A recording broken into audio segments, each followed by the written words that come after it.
a este webinar integral. Tengo el gusto de presentar a la licenciada Elizabeth Urbina Góngora. Ella es de formación psicóloga y maneja un enfoque cognitivo-conductual en las áreas clínica y educativa, mayoritariamente en niños y adolescentes, así como con población con discapacidad. Es egresada de la Universidad Nacional Autónoma de México. En cuanto a su formación académica, ha estado en diferentes diplomados, entre ellos pruebas psicométricas y proyectivas, terapia cognitivo-conductual e identificación y tratamiento del estrés postraumático, todos a través de la Universidad Nacional Autónoma de México, así como un diplomado en arteterapia de MC Music Center. Actualmente ella se desarrolla como psicóloga en la consulta privada. Licenciada Elizabeth, es un placer tenerla con nosotros el día de hoy y le cedo los micrófonos. A todos les sugerimos que sus preguntas nos las pueden ir dejando en el chat y al final del webinar serán contestadas por la licenciada. Muchísimas gracias y bienvenida. Muchísimas gracias a todos, bienvenidos a todos, gracias por estar aquí y pues, si les parece, comenzamos con esta parte de la presentación al respecto de la evaluación psicológica infantil. Bueno, primeramente los fundamentos, que es importante siempre retomarlos en esta parte. ¿Por qué evaluamos desde la base? El ser humano siempre ha estado interesado en comprender y conocer su propia naturaleza. Primero empieza con las estrellas, ¿no? Lo más lejano a él posible, y después empieza esta curiosidad de por qué tal o cual persona actúa de tal o cual manera. Entonces, justo por esta curiosidad casi inherente del ser humano, empieza esta búsqueda en la identificación de semejanzas y diferencias entre cada uno de nosotros. Importante en la evaluación psicológica, no se busca como tal medir al hombre, sino cualidades en específicas, atributos en particular, que eso es lo que da la curiosidad. En la parte de la evaluación hay que identificar tres aspectos que son básicos, que es identificar nuestro objetivo con nuestra población. En el caso de infantes, pues justo nos vamos a adentrar dentro de esta etapa de desarrollo. Y ahí mismo también puede ser especificar, ¿no? De qué rangos de edad es el que me interesa a mí evaluar. Lo segundo es detectar las propiedades o la conducta a evaluar. Normalmente en la consulta ya viene un motivo, papá, mamá, tutor, quien sea que trae al infante, al niño, niña, ya viene con una intención. Quiero que evalúe si mi niña tiene tal cosa, ¿no? Los maestros me dijeron que se porta así. Y entonces ya nos dan a nosotros normalmente una conducta objetiva. Y lo tercero, el medio. ¿Qué tipo de pruebas? ¿Qué tipo de entrevistas? ¿Qué tipo o cómo va a ser la observación que yo voy a tener con ese niño en particular para poder cumplir con mis objetivos? En esto, pues nuevamente son las tres partes esenciales de la evaluación, ¿no? Ahí.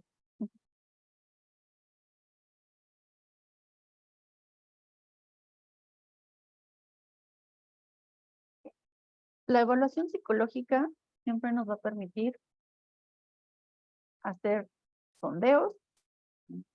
Si tenemos por curiosidad alguna conducta en particular que vemos que no se ha estudiado del todo, podemos empezar nosotros con ese sondeo, averiguar en nuestra población objetivo qué es lo que se está viendo, formular objetivos de intervención o si nuestra intención es investigar, también formular esos objetivos, como tal, plantear la intervención que nosotros vamos a hacer, el pronóstico de las conductas, también nos va a ayudar mucho la evaluación.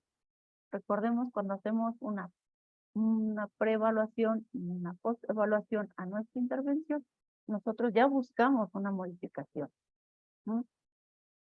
Y en esta búsqueda de cambios, es que nosotros podemos saber si nuestra intervención fue o no exitosa, o bien si hay algunas otras características que nosotros no contemplamos cuando hicimos esta primera intervención, ¿no? En particular, en la evaluación infantil, a partir de los 70 es que realmente se empieza a desarrollar pruebas que vayan enfocadas a niños. Anteriormente, recordemos, cuando empiezan a surgir todo este auge de la evaluación, surge por una necesidad, que era cubrir vacantes para la guerra. Y en ese punto, lo que cayera era bueno, ajá, adolescentes, adultos, pubertad, ajá, ahí todo entraba. No había tanto esta diferenciación. Conforme va avanzando, es que nos damos cuenta que dependiendo de ciertos rangos de edades, hay características particulares. Y entonces, justo en esta curiosidad, se empieza a desarrollar ya de manera más específica a estos rangos de desarrollo. La evaluación infantil busca entender elementos o comportamientos psicológicos en particular de esta etapa y con ello nos permite observar la evolución del comportamiento. Dentro de esta parte de la evaluación también es muy importante conocer el contexto del desarrollo de la persona, el niño, la niña que estamos evaluando, ¿no? ¿Para qué? Para podernos apoyar dentro de una intervención más compleja. Hay muchas veces que en consulta pueden venir eh, pacientes con un motivo de evaluación particular, pongamos lenguaje, que a cierta edad es como es que mi niño todavía no sabe pronunciar la R, que es un clásico. Ok, y si nosotros revisamos este contexto, pues a lo mejor las personas con quienes se ha criado el niño no le han instigado a que haga la correcta pronunciación, pero también vamos a ver dentro de este desarrollo del niño qué edad tiene mi niño, porque también eso es importante, nos vamos a exigir conductas que de acuerdo al desarrollo todavía nos espera que esté.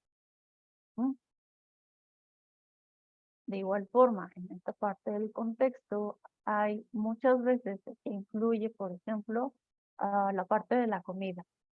También es uno de los motivos, ¿no? Es que le quiero dar verduras, pero resulta que no come y me hace berrinche y ya no aguanto los berrinches. Ok, vamos a ver en la alimentación qué hay. Y nos damos cuenta que la familia está poco acostumbrada a consumir verduras y el niño es el único al que le quieren dar.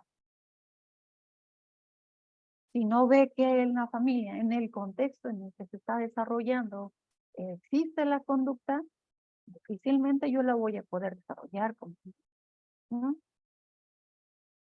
Considerar justamente en este sentido la infancia ya como un ser biopsicosocial.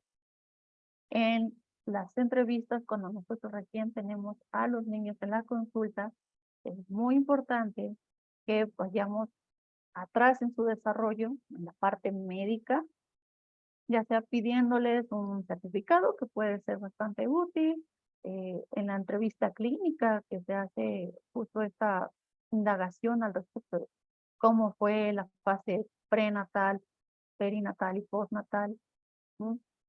Y en la fase social, quiénes conviven con el niño, quién lo cuida realmente, porque a veces sucede, en México normalmente papá, mamá trabajan casi de tiempo completo y quien cuida al menor resulta ser un familiar cercano o un vecino, una vecina, ¿no? Y en esta parte social también es importante y necesario verificar cómo es ese contexto de nuestro paciente a evaluar, ¿no?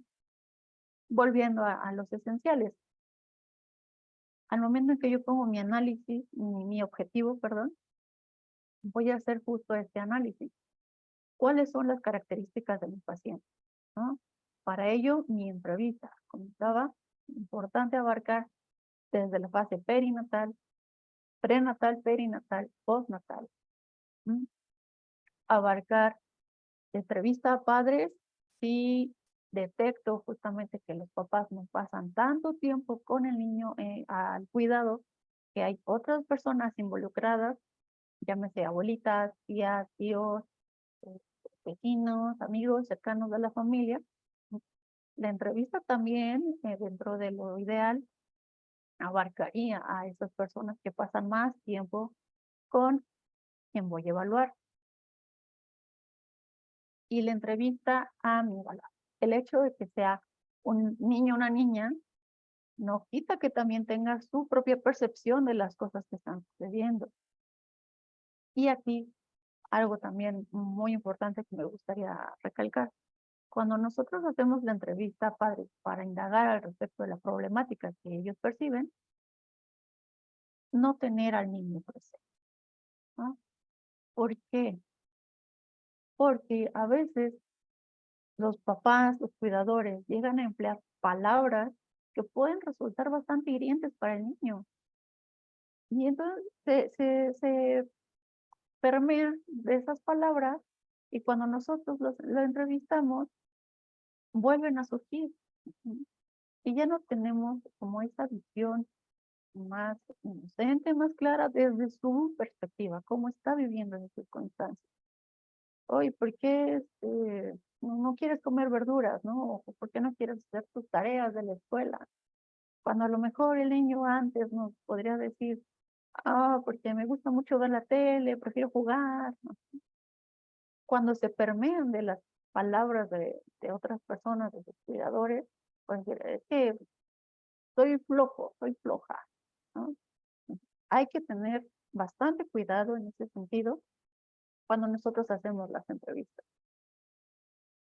Ah, al momento de recabar la historia clínica, nosotros vamos a poder también dentro de nuestra práctica, dentro de la experiencia que vamos adquiriendo, poder elegir algunas pruebas que tal vez, o buscar algún otro objetivo que tal vez los papás no están visualizando. ¿Sí?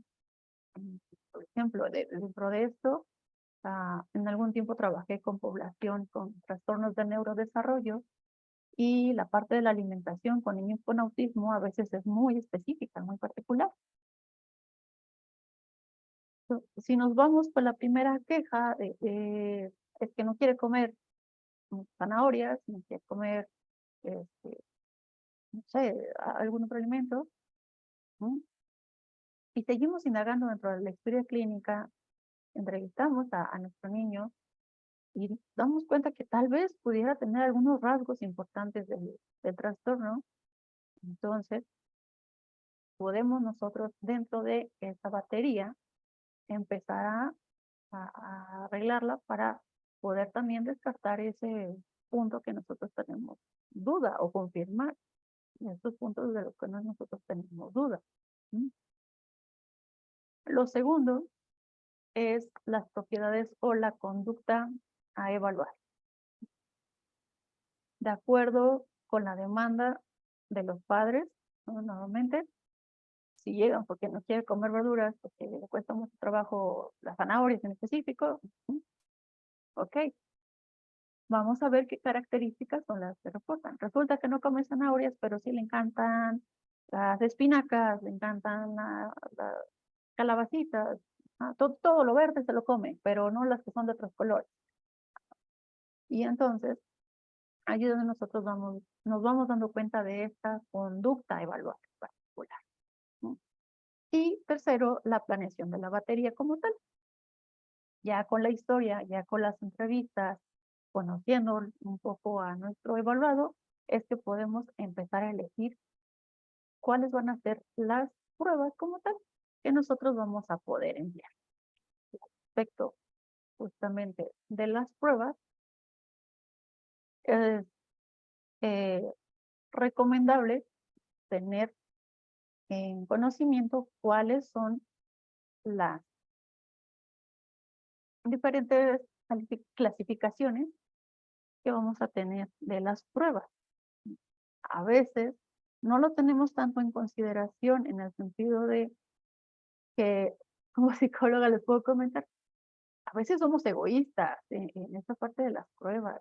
No, no, no, todas las pruebas psicológicas las va a aplicar yo, que soy psicóloga. Pero hay pruebas que en efecto pueden aplicar maestros, pueden aplicar terapeutas del lenguaje, pueden aplicar enfermeros, enfermeras, pueden aplicar otros profesionales y no nos quita nada, nos da también información importante. ¿Sí? De ahí que conozcamos la clasificación. ¿Va? Existen dos tipos que podemos encontrar de clasificaciones. Uno es por sus características exteriores, por su modo de administración y por la función que van a tener las pruebas. Y la otra manera de clasificarlas es por sus características en particular, al respecto de cómo se formulan y cómo se aplican. Y en esta tenemos tres, A, B y C. ¿Ok? Vamos a hablar de cada una. Empezamos con la primera clasificación, que son por características exteriores, que es el primer punto. Aquí lo vamos a encontrar de dos tipos, las que son de lápiz y papel, únicamente consiste en el llenado de preguntas, en la ejecución de ciertos dibujos y hasta ahí. Y con eso nosotros podemos tener completo nuestra prueba. Y la otra que son de ejecución.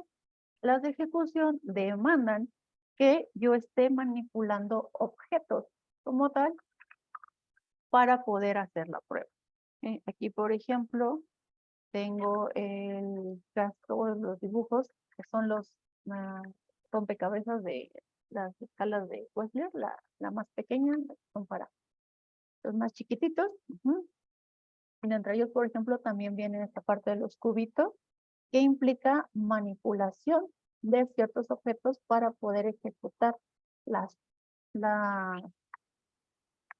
parte de las pruebas que demanda esta prueba completa. Entonces, tenemos una de las características. Otro, por el modo de administración. El modo de administración puede ser de dos tipos, individual o colectivo.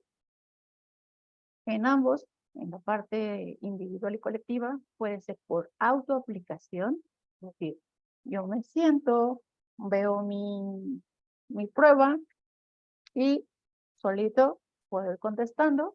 A veces el psicólogo está presente únicamente para resolver dudas, ¿no? Pero una vez que se termina, se puede entregar. Y la aplicación de terceros, que implica justamente que psicólogo o psicóloga va a ser quien esté mediando esta aplicación y el niño o la niña va a ser quien esté ejecutando, respondiendo, señalando, ¿vale? Lo mismo pasa con las que son colectivas. Puede ser por autoaplicación o por aplicación de terceros. Y la última, que es por la función que tienen. En esta parte podemos tener también dos vertientes, que es aquellas que buscan la parte de la eficiencia y aquellas que buscan la parte de la personalidad o estado emocional. En la parte de eficiencia tenemos las que son de evaluación de inteligencia, las que son de evaluación de ciertas aptitudes o las que son de evaluación de conocimientos. Nosotros en particular enseñamos algo, como todos los exámenes escolares, ¿sí?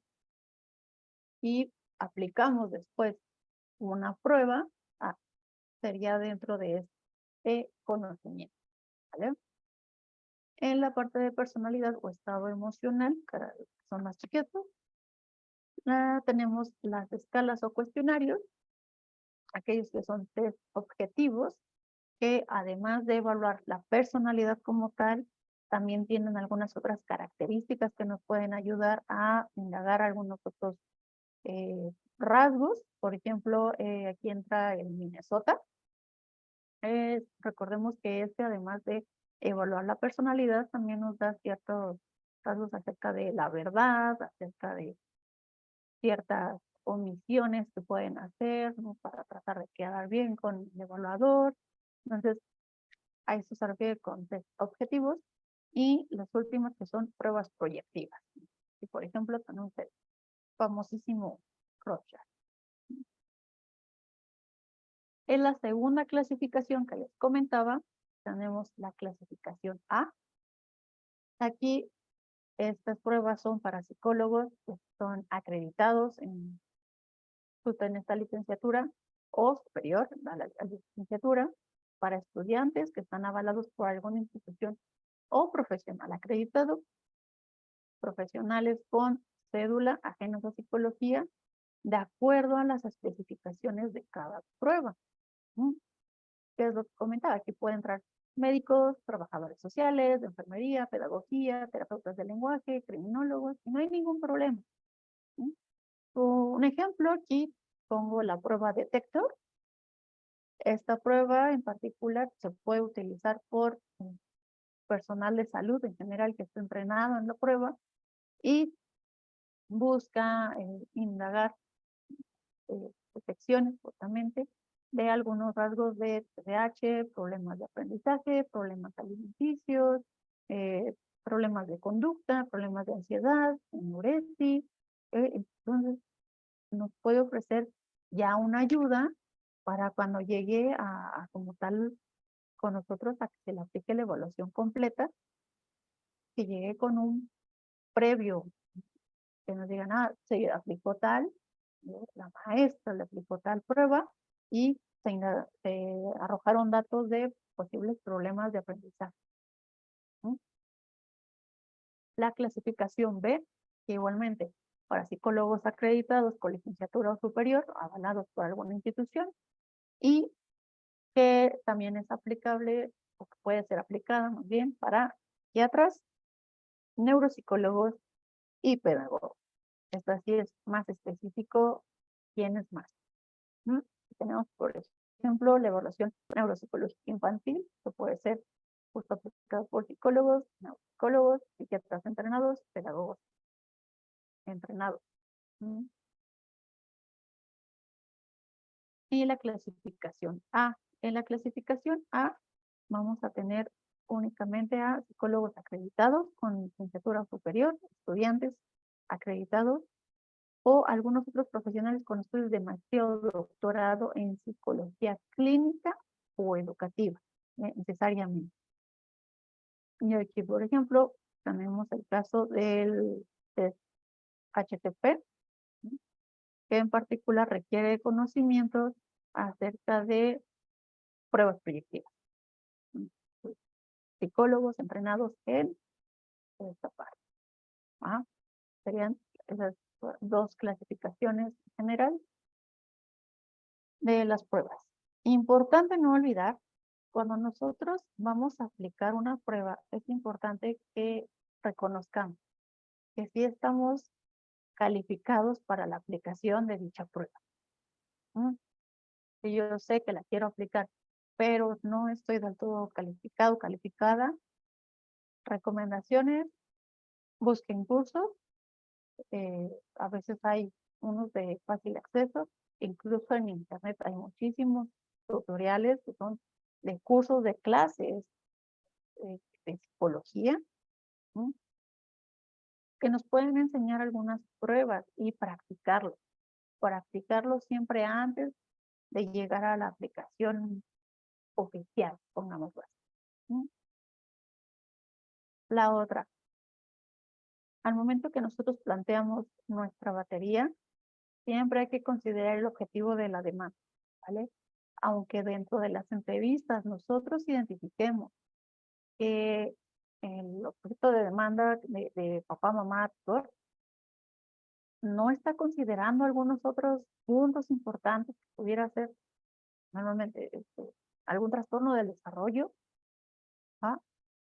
Ok, si vamos a buscar dentro de nuestra prueba confirmar o descartar algún trastorno del desarrollo, está bien, pero también hay que contestar al objetivo de demanda. No hay que dejarlo de lado por nuestra parte práctica. ¿Mm? Como evaluador, hay que verificar siempre las pruebas, la parte de la confiabilidad. Esto es que tenga esta estabilidad o consistencia en cuanto a la predicción de las conductas, que tenga validez, que sea el instrumento mida lo que debe de medir. La estandarización. A veces pasa que hay pruebas que están muy, muy de moda, que son muy buenas, pero no están estandarizadas en la población mexicana. Están estandarizadas en población española, ¿no? Están estandarizadas en Argentina, en Chile, ¿no? En ese punto, lo recomendable es buscar. Buscar a ver si hay alguna otra que sí podamos usar, que sí esté la estandarización en población mexicana.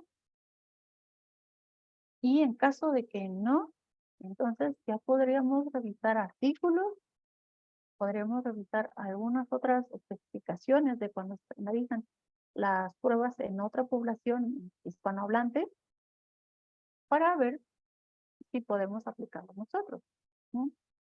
Y bueno, nuevamente la adaptación de las pruebas. En esta parte, a veces las pruebas que están estandarizadas o validadas en población española, sabemos que contienen palabras que cambian o modifican mucho su sentido cuando nosotros las decimos acá en población mexicana, o incluso en esta parte de evaluar población que es de zonas más rurales. También es importante esta situación del lenguaje. En la práctica clínica, puedo comentar, las pruebas que más se emplean son el test gestáltico visomotor, el test de la casa árbol persona, la PTP, el test del dibujo de la figura humana, ya sea para niños, en este caso que se emplea la técnica de copy, o en adolescentes adultos que se emplea la técnica de Macover, el test de la familia, que también puede ser con técnica de copy o con la técnica de Forman, el test de apercepción temática para niños y las escalas de inteligencia de Western. En el caso de los niños, aplica son WIPSI y WIS, ¿no? Para preescolar y nivel primario. En general, estadísticamente también, son de las que más se emplean cuando se hace una valoración. Y puede haber un motivo muy interesante. Ahorita lo vemos. Toda evaluación normalmente se formula bajo un objetivo, que hemos estado comentando. Y dentro de esto podemos aplicar ciertos puntos, ¿no? Primero, la información que nosotros ya recolectamos dentro de las entrevistas, desde el primer contacto, cuando pasó la historia clínica, los papás, nuestra observación.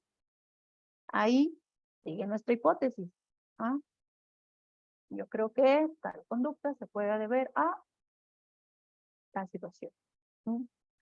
La contrastación de la información una vez que se realiza esta evaluación. La otra parte, la comunicación de los resultados, el informe que nosotros vamos a plantear, en el cual también vamos a dar sugerencias, ¿no?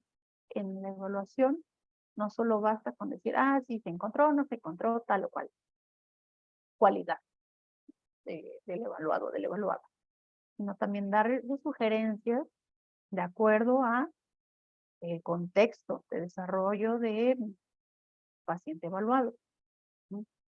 A veces, dentro de las sugerencias que se llegan a encontrar, como, se recomienda que el niño vaya a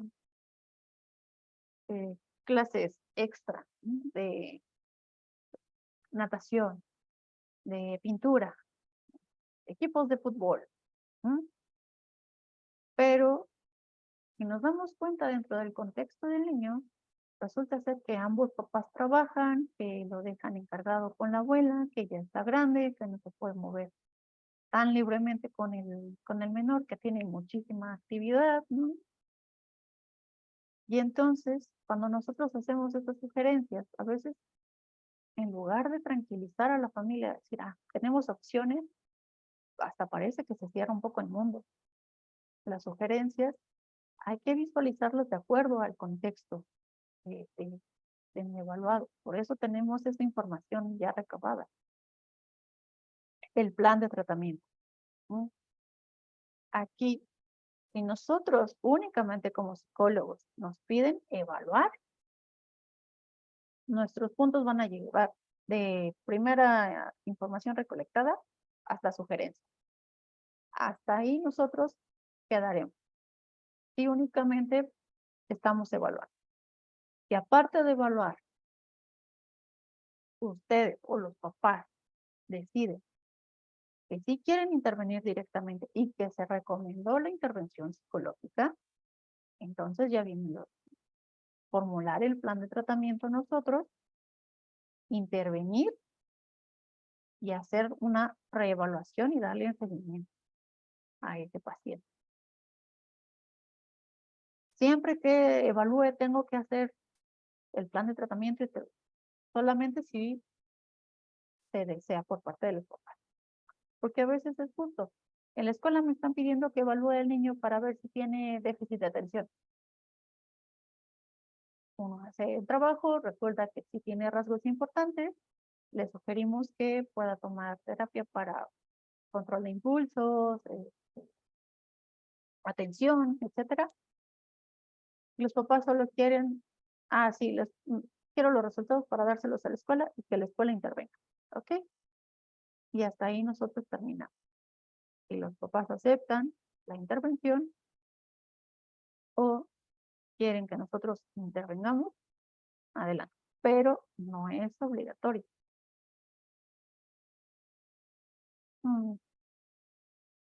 En la integración de los resultados depende del marco teórico que tengamos como evaluadores. Yo tengo la referencia cognitivo-conductual. Normalmente busco que sean pruebas psicométricas, no tanto proyectivas, pero aquellos que tienen ese marco referencial más de índole psicoanalítico, también existen un montón de pruebas proyectivas que pueden emplear y no hay ningún problema. El marco normalmente nos va a dar esa ruta de cuáles pruebas escoger. Las pruebas psicológicas elegidas van a aportarnos información tanto cuantitativa como cualitativa. Que podemos enriquecer mucho ese informe. La presentación de los resultados normalmente tiene un cierto orden. Les comentaba, se relaciona un poco, si lo pensamos, a cuáles son las pruebas psicológicas más empleadas. Lo primero son los aspectos intelectuales. Coeficiente intelectual, en qué categoría de clasificación intelectual entra, el análisis de las funciones, ¿no? Cuáles son las áreas que se pueden mejorar, áreas de oportunidad, cuáles son las áreas de fortaleza de este evaluado. También están como siguiente aspecto a colocar los aspectos perceptomotores, ¿no? En el nivel de maduración, los indicadores emocionales, en el caso de los niños, son importantes. Y por último, los aspectos de personalidad. Tanto entre el área emocional como el área interpersonal. Les comentaba, suena curioso porque si recordamos dentro de las pruebas que más se emplean, están las escalas Wechsler que miden inteligencia, el test gestáltico visomotor que va al aspecto perceptomotor, y en la personalidad, en la parte interpersonal, por ejemplo, tenemos el test de la familia. De alguna manera parece bastante normal o bastante usual el hecho de que estas sean las pruebas más empleadas. Y bueno, tips para poder hacer el procesamiento de la información. Nosotros evaluamos. Uno, valorar si ya recabé todos los datos que necesito para confirmar mi hipótesis inicial. Si todavía no tengo los datos que yo creo necesarios, se vale agregar otra prueba, se vale agregar otra entrevista, se vale. Analizar los resultados sólidos, libres de sesgos, de, es que sí salió muy, muy alto, pero como no me obedecía en la sesión, yo digo que no, tienen tanto puntuación. No, totalmente libres de sesgos, ¿vale? En esa parte, sí hay que ser muy sinceros con los números que se obtuvieron. Y al momento de aplicar, por supuesto, confirmar que nosotros no hicimos ninguna intervención adicional a lo que dice el manual, para no ayudarle ni afectar los resultados de mi evaluación.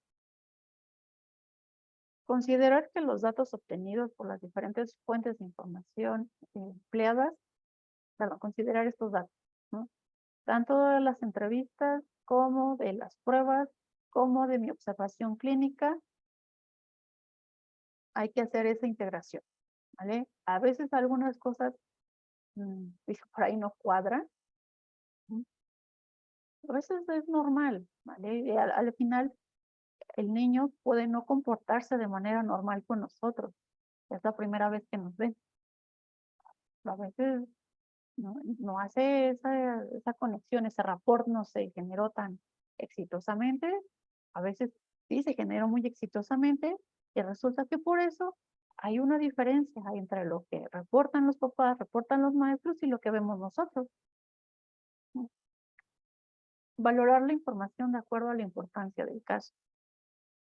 Si me están diciendo que vienen por problemas de lenguaje, por problemas de conducta, pero yo identifiqué que, no sé, tiene problemas de motricidad. Vamos a ver esa información, qué tan relevante es para mi objetivo principal, mi hipótesis inicial. Por supuesto que es relevante y se tiene que reportar, pero el punto es hilar, identificar si hay algo relacionado. Y por último, identificar el patrón global de funcionamiento y de adaptación de mi sujeto evaluado, mi niño, mi niña evaluada.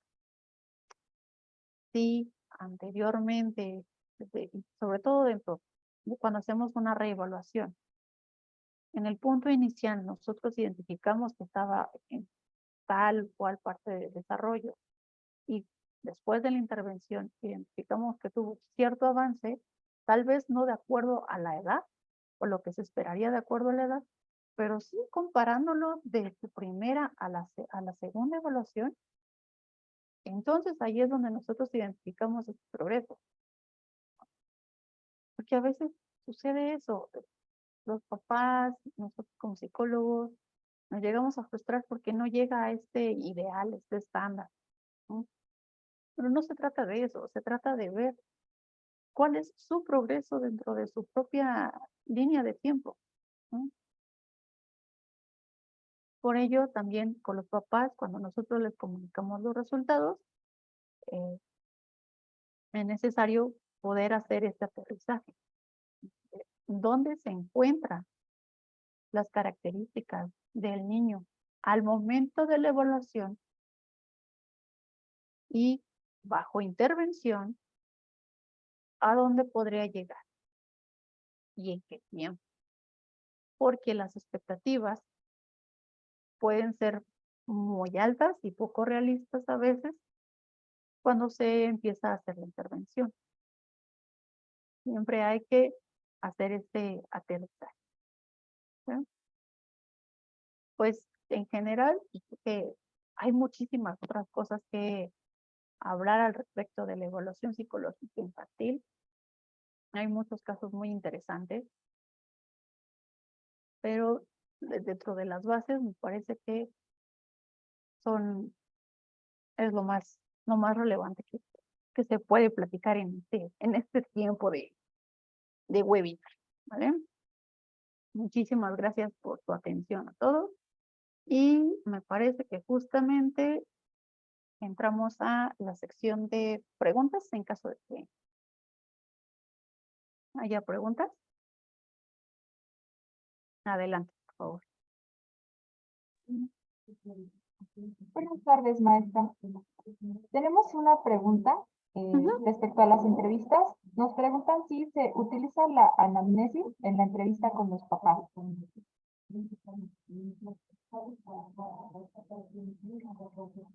¿Y de qué, perdón? Una de las preguntas es si se utiliza la anamnesis en la entrevista con los papás. Bueno, recordemos que la parte de la historia clínica se tiene que recabar sí o sí. Entonces, con los papás, con cuidadores, con quien sea, el hecho de explorar la historia clínica cuando nosotros vamos a evaluar a un niño es parte fundamental.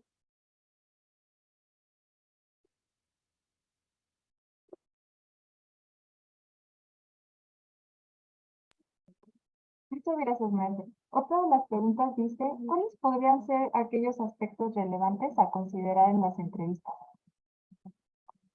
Aspectos relevantes. Dentro de lo que les puedo comentar es quién lleva al niño a que se haga la entrevista, a pedir esta parte de la evaluación, quién es el que pide, si es papá, mamá, ambos, quienes se presentan a la evaluación. ¿Por qué es importante esa parte que a veces podría parecer un tanto irrelevante? Porque desde ahí a veces nosotros podemos identificar quién es el que pasa más tiempo con el niño o cómo es que se dividen las tareas en casa al respecto del cuidado del niño o la niña. Otra parte de las entrevistas, normalmente a veces se deja, ¿no? A que se llene o se puede ir haciendo la consulta. En la práctica privada, puedo decir que a veces es más útil ir llenando la entrevista nosotros.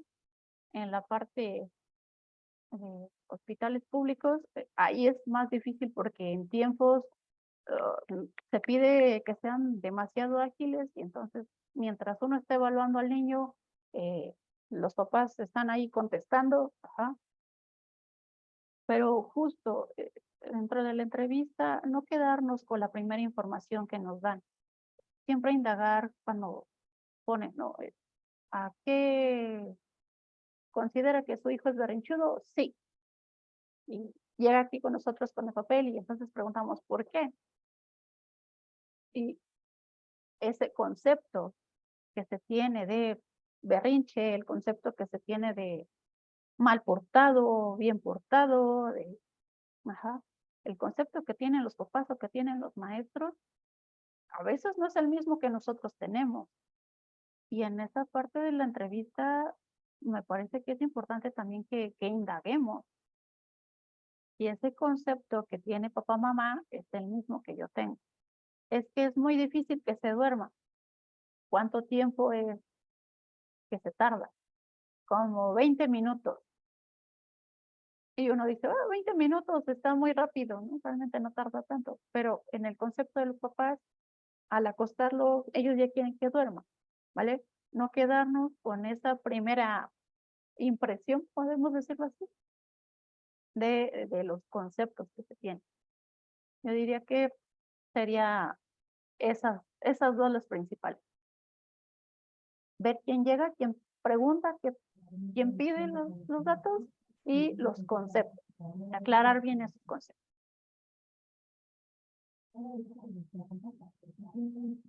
También tenemos otra pregunta, justamente aquí en el chat de Zoom, que dice, en caso de abuso por parte de los cuidadores, ¿qué tipo de evaluaciones podemos realizar? En caso de abuso, también, nuevamente, depende. Lo bueno o lo malo de las pruebas de la evaluación infantil es que no hay una fórmula. Las pruebas que se emplean van a depender del contexto, van a depender de la edad, van a depender de qué tipo de abuso es el que nosotros estamos planteando. Porque a veces podemos decir, es que hay una situación ahí de posible eh, abuso sexual, no sé si puedo decir esto, pero no, de violencia psicológica, de al niño nunca le hicieron nada, pero papá y mamá pelean mucho, no sé, negligencia, ¿vale? De acuerdo a cada uno de esos, también hay pruebas que se pueden ocupar para indagar esto, y es bastante variable. Algo que puede funcionar bien, lo que se ha visto dentro de la práctica y dentro ay, de la investigación, es el juego. eh, Jugar, esta parte de los monigotes, ¿no? Los muñecos sexuados, a veces nos pueden dar buena información al respecto de cómo es que está viviendo estas situaciones difíciles. Pero nuevamente, para hacer una batería, sí se tendría que ver muy en particular cómo es el caso.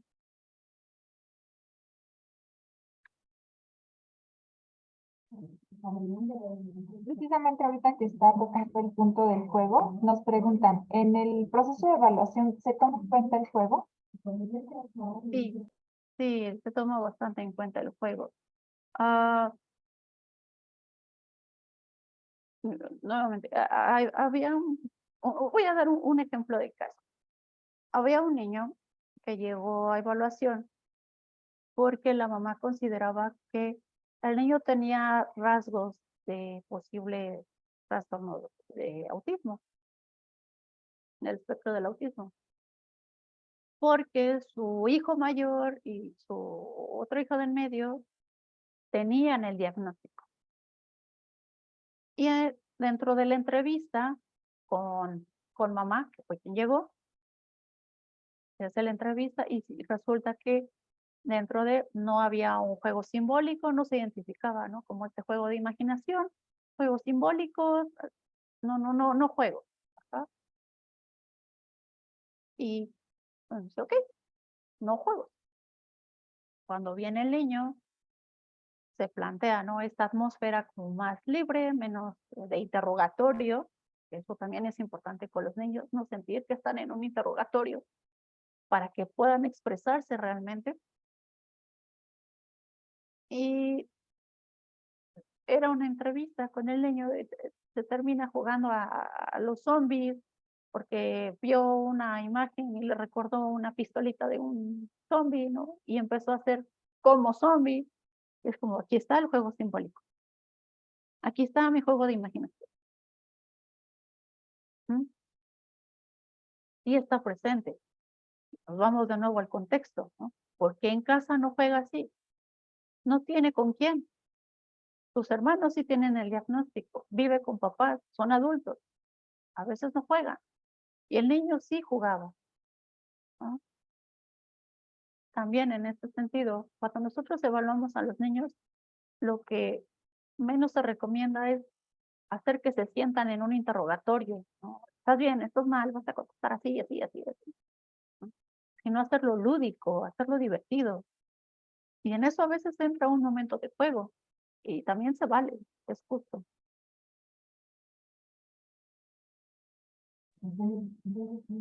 Ya tenemos dos preguntas relacionadas con la edad.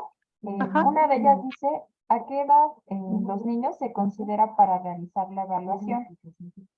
Y por otro lado, ¿cómo evaluar a los niños y niñas menores de 3 años? ¿Hay pruebas específicas o protocolos de evaluación al respecto? Que depende de para qué se quieren evaluar.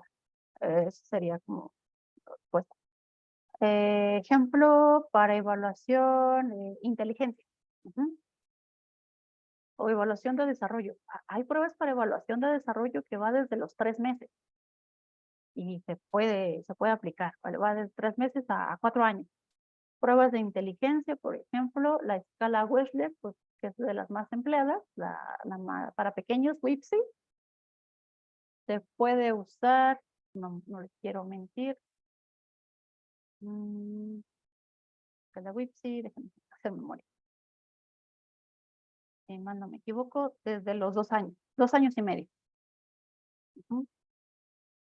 Entonces, desde ahí se puede usar, pero antes estas son de desarrollo. Hay otras que son para papás, es decir, no evaluamos directamente al niño, pero podemos hacer una entrevista a papás y, por ejemplo, se está buscando ver que se esté desarrollando bien el lenguaje. Bueno, sí hay pruebas para niños más pequeños, hay tamizajes, sobre todo son más tamizajes, indagando si dentro de esta parte del desarrollo hay áreas que van bien. Recordemos las áreas, habilidades básicas, ¿no? La motricidad, lenguaje, atención, la motricidad fina y gruesa, y hay tamizajes que justo nos dan esos puntos de si va bien dentro de su edad, etapa de desarrollo, si hay algún foco, alguna alerta que pudiéramos necesitar estimular, o bien si deberíamos de preocuparnos un poco más y como tal intervenir. Hay una prueba, hay un matiz que se llama escala de desarrollo infantil, que se desarrolló aquí en México, que está de acceso público en internet, que realmente es para hospitales de aquí en el país, y pueden descargar los manuales. Tiene un manual completo que trae la prueba y tiene un manual complementario para ayudar con la calificación, con la interpretación. Y se trata justo de esta parte del desarrollo desde los 3 meses. Y la verdad es que es muy bueno, es muy recomendable y tiene muy buenos resultados para predecir qué áreas de desarrollo son las que se deben de estimular o deben de trabajar.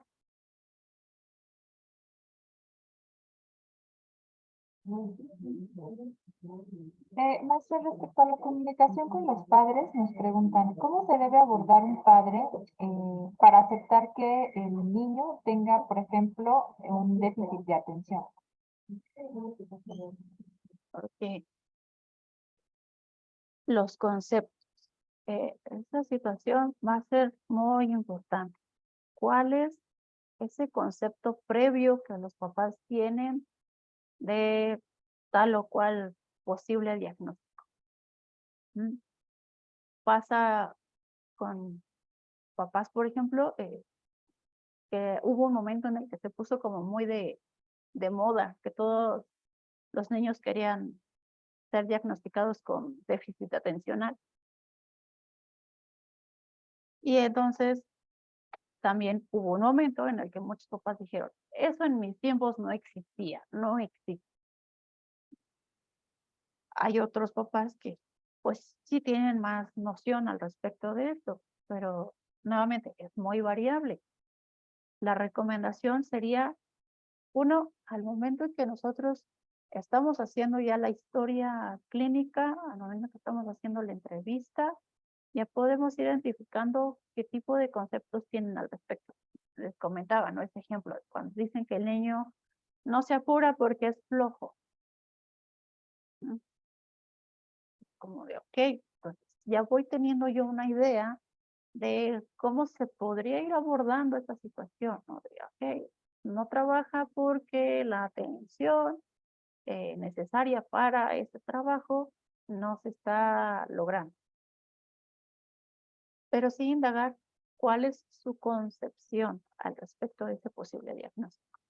Lo segundo, el nivel del lenguaje que manejen los papás. Dentro de las prácticas que he tenido, me llegó a tocar atender personas que venían de zonas rurales. Y entonces, cuando el médico le decía, sí, va a ir a evaluación a psicología porque su niño tiene, no sé, posible discapacidad intelectual. El concepto era así como de, no sé qué es eso. Y cuando uno se le explicaba, decía, sí, retraso mental. Y nosotros, como profesionales, tal vez sabemos cuál es el término no ofensivo correcto para las características, ¿no? Los trastornos, los diagnósticos. Pero los papás no. ¿Mm? Sean pacientes con eso, hablen en el mismo lenguaje de los papás. Pongámonos a pensar que no todos tienen esta capacidad para adquirir el conocimiento como uno lo tuvo. Y con esto no digo, hábleles muy quedito y despacito, no, sino plantéenle la situación con sinceridad. No pongamos bonito para no tratar de no ofender a las personas. Hay que ser sinceros. Hay que hablar dentro del lenguaje que se entienda por los papás. Y hay que dar claridad a todas las dudas.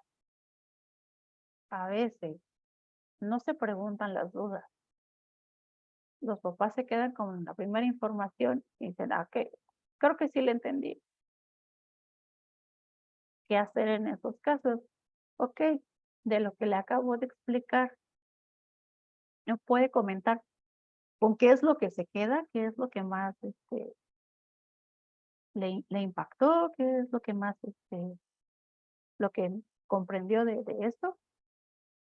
Y justo en esta retroalimentación nos podemos dar cuenta de cuáles son esos conceptos que no quedaron de todo claro. Puede ser difícil para algunos papás recibir un diagnóstico específico. Sí, puede ser bastante difícil. Pero nos corresponde a nosotros otorgar esa tranquilidad de alguna manera de que hay opciones para intervenir. Por eso mismo, nosotros preparamos los resultados de la evaluación con cierto tiempo de antelación para poder investigar opciones, para poderle dar sugerencias a esos papás para intervenir. También por eso, nuevamente, las sugerencias que nosotros vamos a dar para intervención tienen que ser acordes al contexto de desarrollo de ese niño.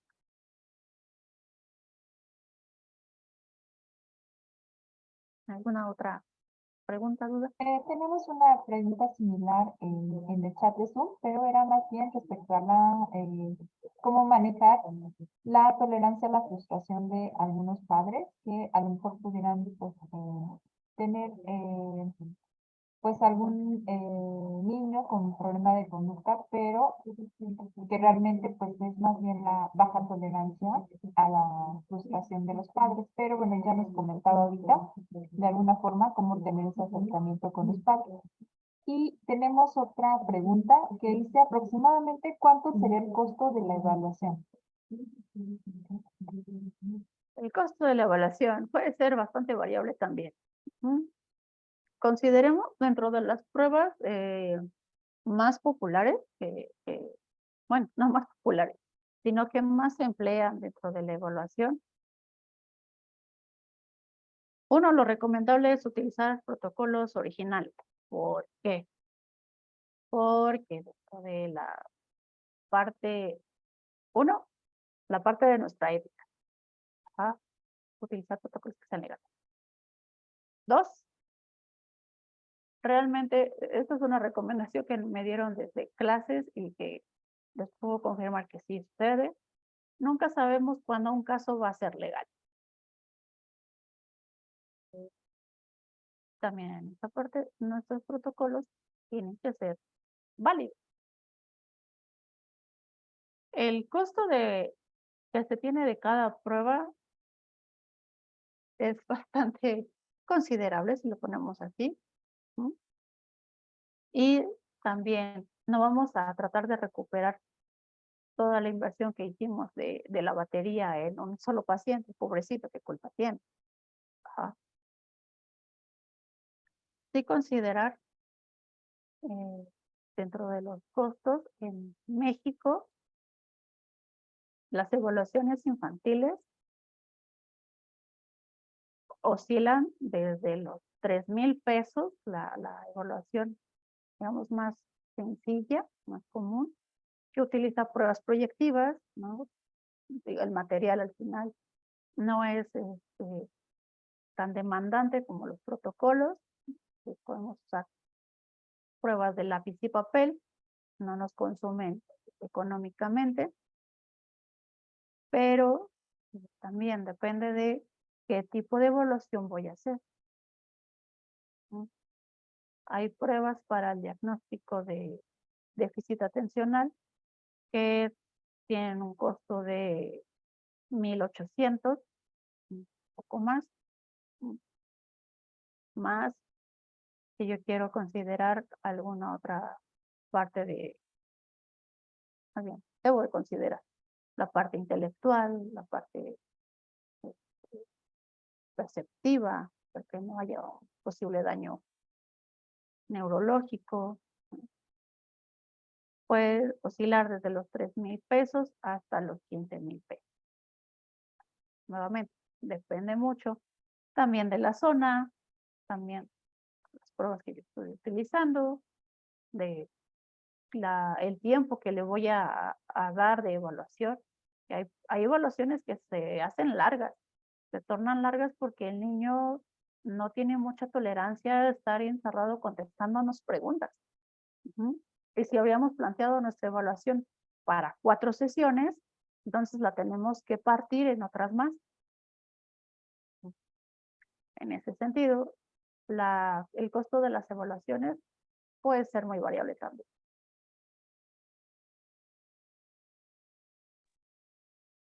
Pues muchísimas gracias, maestra. Con esto estaríamos cerrando la parte de las preguntas. Les agradecemos también a todos estar en este webinar participando. Les recordamos que pueden solicitar su constancia en el link que está disponible en el chat de tanto de Zoom como de Facebook. Y tienen desde este momento hasta las 22 horas pues, para solicitar su constancia. Nuevamente, muchas gracias, que tengan una excelente tarde y los invitamos a continuar escuchando los webinars del programa Regresa a Casa.